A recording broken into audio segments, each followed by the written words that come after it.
Guys, good morning, जय श्री कृष्णा, राधे राधे। कैसे हैं आप लोग? उम्मीद करती हूँ आप सभी अच्छे होंगे। स्वागत है आपको हमारे चैनल में। तो आज का ब्लॉग कुकिंग से स्टार्ट करती हूँ गाइस।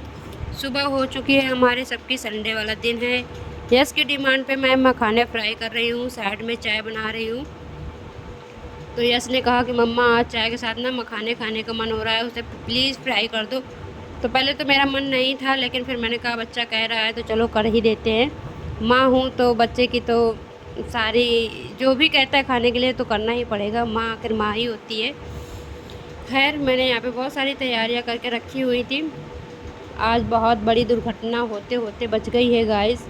तो भगवान का शुक्र अदा करती हूँ कि भगवान ने, अच्छा है जो भगवान ने ज़्यादा कुछ नहीं होने दिया है, संभाल लिया सही टाइम पे। वो आपको आगे ब्लॉग में देखने को मिलेगा, तो ब्लॉग को पूरा एंजॉय कीजिएगा और पूरा ही वॉच कीजिएगा। यहाँ पर मैं मखाने फ्राई कर लेती हूँ, साइड में मैं साबूदाना की खिचड़ी बना रही हूँ आज, तो उसकी रेसिपी आपको दिखा देती हूँ। यहाँ पर मैंने 2 चम्मच बड़े घी डाल दिया है कढ़ाई में, और ये वही कढ़ाई है जिसमें मैंने मखाने फ्राई किए हुए थे। तो इसमें थोड़ा सा नमक भी है, सेंधा नमक डाला है क्योंकि व्रत के लिए बना रहे हैं, तो सेंधा नमक खा लेते हैं व्रत में। तो मैंने कहा कि आज आपको रेसिपी बता ही देती हूँ, क्योंकि बहुत दिन हो गए थे और पेंडिंग में पड़ी हुई थी ये रेसिपी, जो कि मैंने नहीं बनाई थी। तो मैंने कहा आज चलो बना देती हूँ। संडे का दिन था तो मैंने कल रात, सैटरडे वाली रात को ही सारी चीज़ें मतलब अरेंज कर ली थी, और जो जो मेरे पास थी वो मैंने अरेंज करके रखी हुई थी, और सारी चीज़ें मैं तैयारी करके रखी थी कि सुबह जगूँगी तो सारी चीज़ें बना करके आप लोगों के साथ शेयर करूँगी। और आज सुबह कुछ ऐसा हो गया, तो बेमन सारी चीज़ें मैं बना तो रही हूँ, लेकिन सारी चीज़ें बेमन की है, मेरे कोई मन की नहीं है। कहते नहीं है कि जब एक माँ है, उसका एक बच्चा है या 2 बच्चे हैं, अगर उन बच्चों में से किसी एक को कुछ हो जाए तो ना, माँ क्या ही कह सकती है और क्या ही कर सकती है। तो आज मैं ये सारी चीज़ें ना बेमन से ही बना रही थी, क्योंकि कहते हैं ना कि जब कुछ अच्छा नहीं होता हो ना, तो फिर ना किसी चीज़ में मन नहीं लगता है। तो वही हाल मेरे साथ हुआ है। यहाँ पर मैंने 2 बड़े चम्मच, बताया ना कि अभी घी डाला था, फिर जीरा डाला। जीरा डालने के बाद फिर मैंने छोटे छोटे से पीस, 1 आलू लिया था तो छोटे छोटे से पीस मैंने कर लिए थे। ज़्यादा बड़े और ज़्यादा मोटे नहीं किए थे, बहुत पतले पतले छोटे छोटे से पीस में आलू कट कर लिया था। 2 टमाटर थे बिल्कुल मीडियम साइज़ के, और 1 हरी मिर्च थी जो कि बहुत बड़ी थी, और यहाँ पे सेंधा नमक है। तो मैं ज़्यादातर सेंधा ही नमक का यूज़ करती हूँ, और ये तो व्रत के लिए बना रही हूँ, तो सेंधा नमक तो चलता ही है खाने में। तो यहाँ पर मैं अच्छे से आलू को फ्राई कर चुकी थी, आलू पक चुके थे, और टमाटर भी ऐड कर दिया था, वो भी अच्छे से पक गए थे।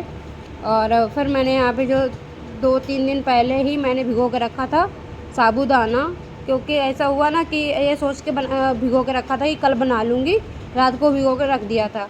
तो उस दिन मुझे बिल्कुल भी टाइम नहीं मिला, फिर उसके अगले दिन भी टाइम नहीं मिला, फिर अगले दिन भी टाइम नहीं मिला, 3 दिन तक मुझे बिल्कुल टाइम नहीं मिला और मैं नहीं बना पाई।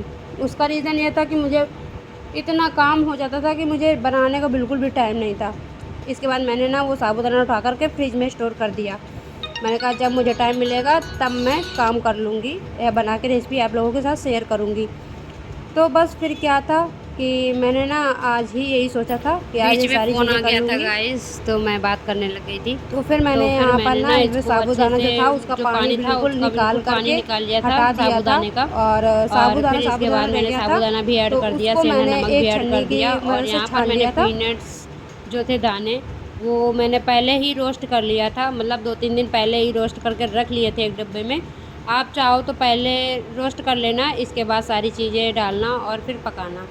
तो यहाँ पर मेरे पास रखे हुए थे पहले से, तो वो मैंने ऐड कर दिए, और इसके बाद देख सकते हो कितना कलरफुल लग रहा है।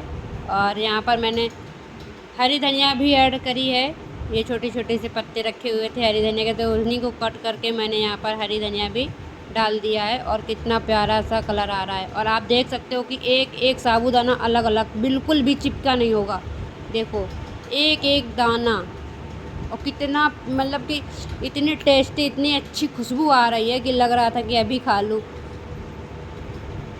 तो इतना मतलब देख लो आप, कितना ही मतलब अलग अलग सा छोटा वाला साबूदाना है, कोई बड़ा वाला साबूदाना नहीं जिसकी रेसिपी हम अक्सर यूट्यूब में देखते हैं, तो वो वाला नहीं है। मैंने अलग ही एक नई तरीके से बनाना सीखा और फिर मैंने आपके साथ शेयर करी। मैंने ये 2 से 3 बार ये मैंने बना कर के खुद से खाया है, तो फिर मैंने आपके साथ शेयर किया है। ये बहुत अच्छी लगती है, बिल्कुल ऐसे ही बनाना।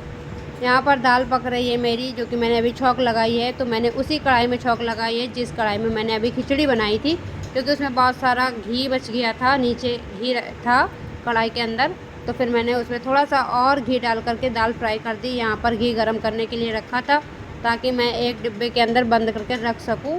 तो ये गरम कर रही हूँ। साइड में यहाँ पर पक रहे हैं मेरे चावल, और आप देख सकते हो मेरे बाबू की ना कितनी ज़्यादा चोट लग गई है माथे पे। देखो, आज सुबह सुबह ना दूध लेने जा रहा था अपने डैडी बाबा के साथ, तो रास्ते में ना बहुत रास्ता ख़राब हो गई है।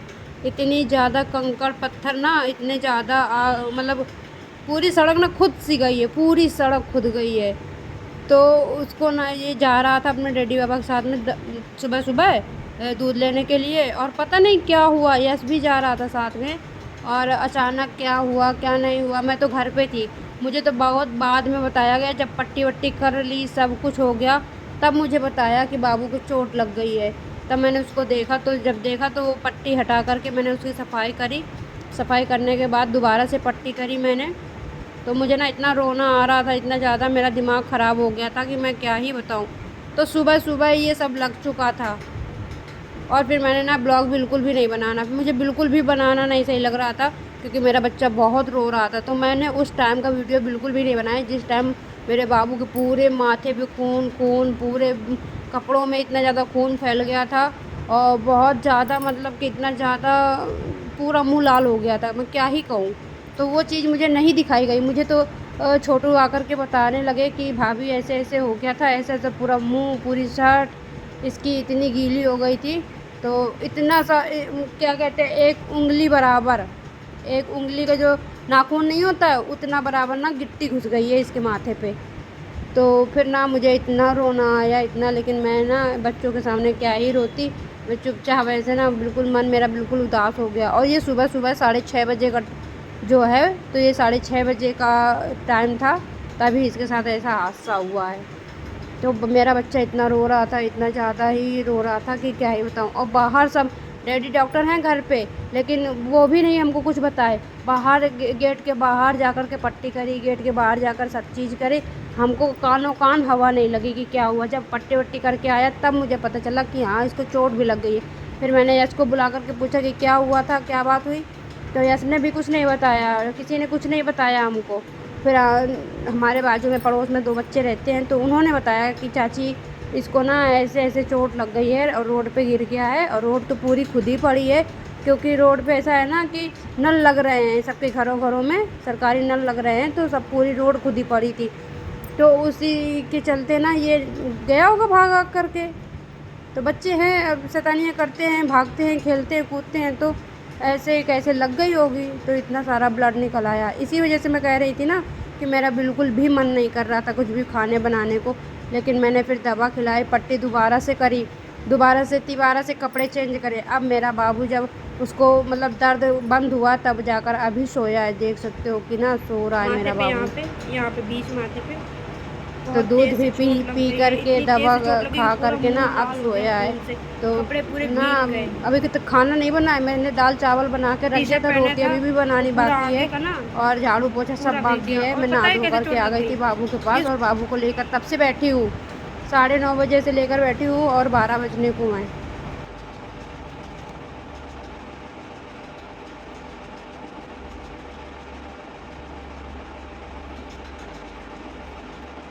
मना करते रहते हैं ना कि कहीं मत जाया करो, कहीं मत जाया करो, घर पे रहा करो, लेकिन बात ही नहीं मानते बच्चे हमारे।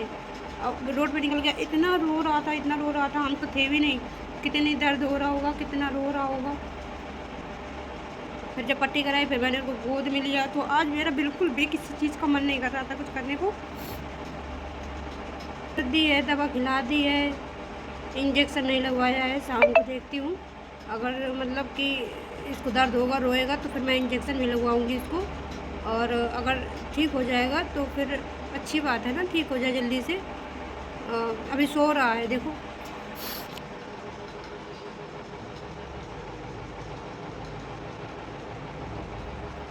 बड़ी मुश्किल में सोया है, दर्द कर रहा होगा ऐसे यहाँ पे इतना, और ऐसे यहाँ से ऐसे ऐसे 2 से 3 बार खून, मतलब पहले तो खून निकला ही निकला। जैसे उसका दुख जाए या मतलब ना, बच्चे हैं खेलने में लगता है, कहीं कुछ करने लगता है तो ना ऐसे पानी से निकल रहा था। तो मैंने पट्टी करी अभी, फिर थोड़ी देर बाद सुला दिया तो वो सो रहा है। तो मेरा मन ही नहीं कर रहा है, बर्तन सारे पड़े हैं, खाना बना दिया था, दाल चावल रोटी, और ना तो खाने का मन कर रहा है हमारा, ना हमारा कोई काम करने का मन कर रहा है। सुबह में थोड़ी तहरी बनाई थी, ऐसा लग रहा है कि क्या ही करूँ क्या ही ना करूँ।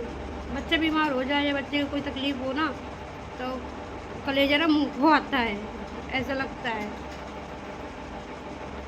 मैं कभी मतलब वैसे मैं डाँट चिल्लाती रहती हूँ कि सतानिया ना दो सतानिया ना दो, लेकिन जब चोट लगती है ना तो कितना दर्द हो रहा होगा, हम तो सोच के हम बड़ा दुखी।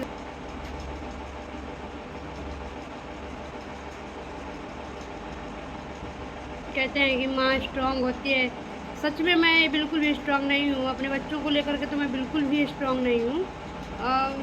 मेरे ना तुरंत आंसू निकल आते हैं बिल्कुल से, अगर देख लूँ कि यश के अगर कहीं, वैसे मैं यश को इतना डांटती हूँ, मार भी देती हूँ कभी कभी, तो जब हरकतें इतनी ज़्यादा तेज मतलब हरकतें ज़्यादा कर लेते हैं तो मैं मार भी देती हूँ कभी कभी, लेकिन मैं ये नहीं चाहती हूँ कि बच्चों की चोट लग जाए या बच्चों को कोई तकलीफ़ हो, ये मैं नहीं चाहती हूँ। और देखो पता नहीं कैसे क्या हो गया, और कल मंदिर जाने के लिए रेडी था कि मंदिर जाऊँगा, मंदिर कल से ना दोपहर से चिल्ला रहा है मंदिर ले चलो घूमी करा लाओ, मंदिर ले चलो घूमी करा लाओ, और वहाँ जाने के लिए बैठे थे कि नहा धो लेंगे फिर चलेंगे आराम से, तो सुबह सुबह चोट मार ली।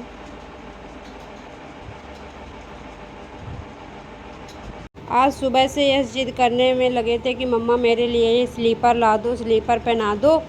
तो मैंने कहा ठीक है दोपहर में चले जाना तो ले आना जा कर के। तो अभी दोपहर में गए थे, जब डैडी बाबा गए थे यश के क्लिनिक, तो उन्हीं के साथ गया था, तो ये स्लीपर लेकर आया है। और ये स्लीपर मैंने यश के लिए ही पैसे दिए थे कि यश के लिए ले आना, लेकिन मुझे लग रहा है दोनों बेटों के लिए स्लीपर आई हैं। तो मैंने जैसे ही ये स्लीपर खोल के ऊपर रखी, तो छोटू ने बताया, जो कि मेरे देवर जी हैं, तो उन्होंने बताया कि आज ये जब दूध लेने गए थे डैडी जी, तो ये बड़ी बड़ी स्लीपर पहन के गया था, तो इसका बैलेंस बिगड़ गया और ये रोड पे गिर गया, इस वजह से इसको चोट लग गई है। तो मैं इसके लिए छोटी सी चप्पल लेकर आया हूँ, अब ये कहीं जाएगा तो इसे यही पहना के भेजना। तब मुझे पता चला कि स्लीपर की वजह से गिर गया है ये, तो उसके लिए नई स्लीपर आज की आज ही आई हैं। और यहाँ पे यश के लिए चप्पल आए हैं जो कि हैं मोटू पतलू वाले।